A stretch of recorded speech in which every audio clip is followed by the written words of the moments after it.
Chris Menard here. I love Microsoft Copilot and I love Excel, and I especially love Copilot in Excel. Great tip for you. I do a lot of pivot tables, and sometimes, though, a pivot table is not what you need. So I'm going to explain that in this video. I have a list of car brands in column B. I've got invoice amounts and I have costs. Those are the only three columns that I care about. So I'm going to go ahead and make the pivot table. Then on the second prompt, I'll show you why I don't care for the pivot table. Let's make the pivot table anyway. I have Edit with Copilot already pulled up. I don't even care what model it's using. I don't like typing. I'm going to do Windows H. Give me a new worksheet with the pivot table. In the pivot table, I want to see all the car brands listed with the total invoice amount and the total cost. Send that off. Hopefully I get a new worksheet.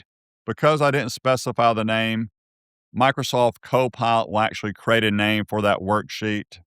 Copilot is done. Be careful on this screen here. I cannot go and edit anything here. You need to click on Done, even though this looks absolutely correct. It went through and showed me all the steps it did with the reasoning.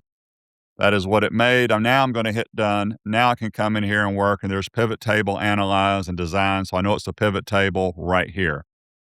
This is perfect. If that is what I wanted, that's what I will do. But let's do this again. Let's go back to 1 year. I'm just going to leave Copilot running here. Down in the prompt box, here's my example. I still want the car brands on a separate worksheet, but not only do I want the totals for invoice amount and cost, I want the total, the average, the median, the count of how many invoice and cost I have, the second highest, and the third highest. I'm just making stuff up. Well, that would be really difficult with a pivot table.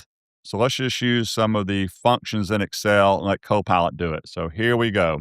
I lied. Just so you can see this easier, I'm going to start a new chat, but I could have left that existing chat running.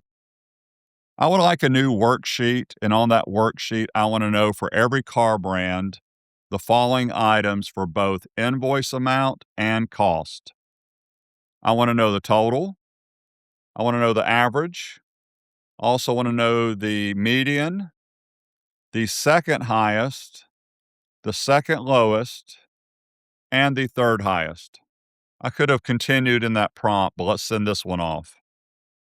Okay, there's my prompt at the top. Copilot came back with its reason in 3 steps, giving me a sample. Again, I need to click on Done, but it's telling me it did the sum if, average if, median, if large and small. Click on Done right here. Let's just take a look at a few of these functions. There is the sum if function referencing the 1 year worksheet, and it referenced all the columns, so that is technically correct. Check the average if, there you go. Median. Second, for the invoice, second highest, it used the large function with an if function for number 2. 48,795 for Acura. Let's go check that number. I filtered by Acura, the brand, and then I did a sort for invoice largest to small. So there is 48,795 right there. Always go and check your answers with Copilot, but I am going to say this is looking correct. This is one example now of why I would use functions instead of a pivot table for this. A good friend of mine asked me this question just last Friday. Thank you for your time. If you have any questions, please put them in the comments below and have a wonderful day.